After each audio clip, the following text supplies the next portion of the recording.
अब हम लेते हैं BCom part second first year में मौद्रिक नीति। मौद्रिक नीति से आशय, जैसे कि हम एक बार ने जो एक सेंटेंस लिखा है, मौद्रिक नीति से आशय, मौद्रिक नीति वह है जिसके द्वारा मुद्रा के मूल्य में स्थायित्व हेतु मुद्रा व साख की पूर्ति का नियमन किया जाता है। प्रोफेसर केंट के अनुसार मौद्रिक नीति का आशय एक निश्चित उद्देश्य की पूर्ति के लिए चलन के विस्तार और संकुचन को व्यवस्थित करने से है। एक अच्छी मौद्रिक नीति वह है जिसमें आंतरिक मूल्य, मुद्रा के आंतरिक मूल्य स्तर में सापेक्षिक स्थिरता, विनिमय दरों में स्थायित्व, आर्थिक विकास, आर्थिक स्थिरता और रोजगार की समुचित व्यवस्था की जा सके। ये मैंने बड़ा ही सार गर्भित और संक्षिप्त में अर्थ आपको लिख के दिया है, लिखा है, पर हम अगर इसको विशेष रूप से और आपको समझने के हिसाब से बताएं तो मौद्रिक नीति जो कि रिजर्व बैंक के द्वारा संचालित की जाती है, रेगुलेट की जाती है, उसमें एक देश में वहाँ का जो केंद्रीय बैंक है वो मुद्रा की पूर्ति, और मुद्रा में हम यहाँ लेते हैं जो है चलन यानी कि करेंसी, और साख मुद्रा दोनों को लेते हैं, क्योंकि जो कार्य हम चलन यानी कि करेंसी यानी कि जो है नोटों के द्वारा 100 रुपये से कोई चीज़ खरीद सकते हैं, वो हम 100 रुपये उधार के द्वारा भी खरीद सकते हैं। 100 रुपये हम चेक के द्वारा भी खरीद सकते हैं। वह 100 रुपये का मूल्य का माल हम चेक से भी खरीद सकते हैं। 100 रुपये के मूल्य का माल हम जो है वो विनिमय विपत्र से भी खरीद सकते हैं। तो पहली बात तो यह है कि मुद्रा में जो है चलन यानी नोट और जो साख मुद्रा दोनों सम्मिलित की जाती है। तो मौद्रिक नीति देश के केंद्रीय बैंक द्वारा इस तरह से संचालित की जाती है, यानी कि मुद्रा की पूर्ति और में कमी और वृद्धि इस आधार पर की जाती है, इस उद्देश्य से की जाती है जिससे कि देश में आर्थिक स्थायित्व रहे और कि देश में आर्थिक स्थायित्व रहे और देश का आर्थिक विकास या देश का विकास हो। यानी कि आर्थिक स्थायित्व के साथ विकास जो है वो मेन हमारा उद्देश्य है, और हर एक देश का ये उद्देश्य होता है। तो जैसे कि कब हमारे देश में विकास कार्यों के लिए या अन्य कार्यों के लिए ज़्यादा मुद्रा की ज़रूरत है, तो ऐसी स्थिति में रिजर्व बैंक ज़्यादा मुद्रा का निर्गमन करता है, ज़्यादा नोट इशू करता है, या फिर जो है वो साख मुद्रा का विस्तार करता है। जब पर इसके ज़्यादा करने से देश में इन्फ्लेशन बढ़ जाता है।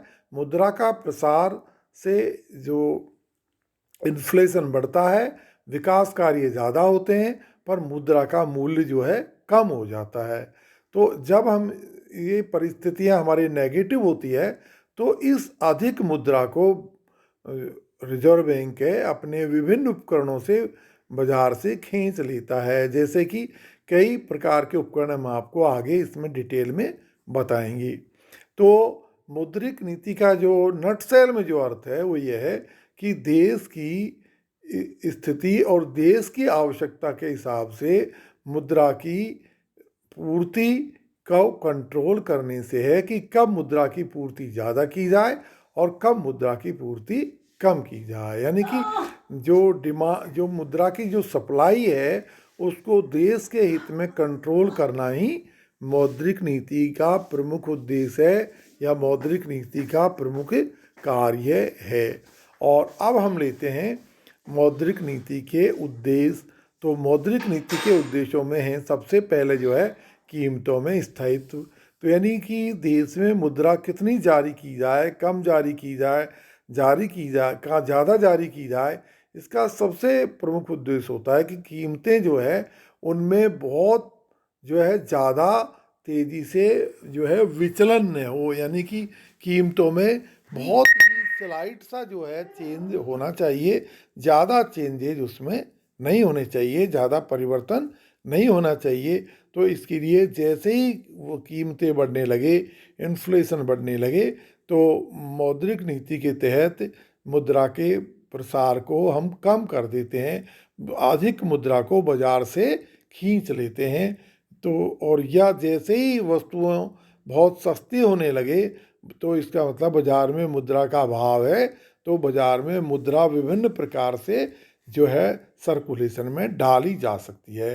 तो सबसे बड़ा जो उद्देश्य है मौद्रिक नीति का है कि कीमतों में स्थायित्व रहे, कीमतों में बहुत ज़्यादा परिवर्तन नहीं हो, और जो है ये मुख्य उद्देश्य है। दूसरा है कि विनिमय दरों में स्थायित्व, जब कीमतों में स्थायित्व बना रहेगा तो विनिमय दरों में भी स्थायित्व रहेगा। विनिमय दरें से मतलब है कि एक देश का से जो मुद्रा है वो दूसरे देश की मुद्रा की कितनी जो है वो आपस में उनकी एक्सचेंज रेट क्या है। जैसे कि वर्तमान में 80 रुपये या वर्तमान में 80 रुपये के बराबर $1 है, यानी कि $1 का जो कीमत है वो 80 रुपये के बराबर है। ये दोनों का क्या है, हमारा जो है एक्सचेंज रेट है दोनों की।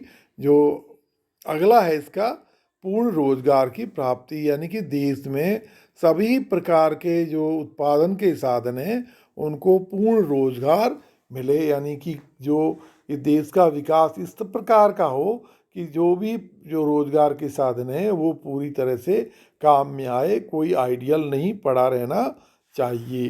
तो ये जो है कुछ चीज़ें हमने आपको बताई, बाकी उद्देश्य हम अगले आपको वीडियो में बताएंगे। Okay, thank you.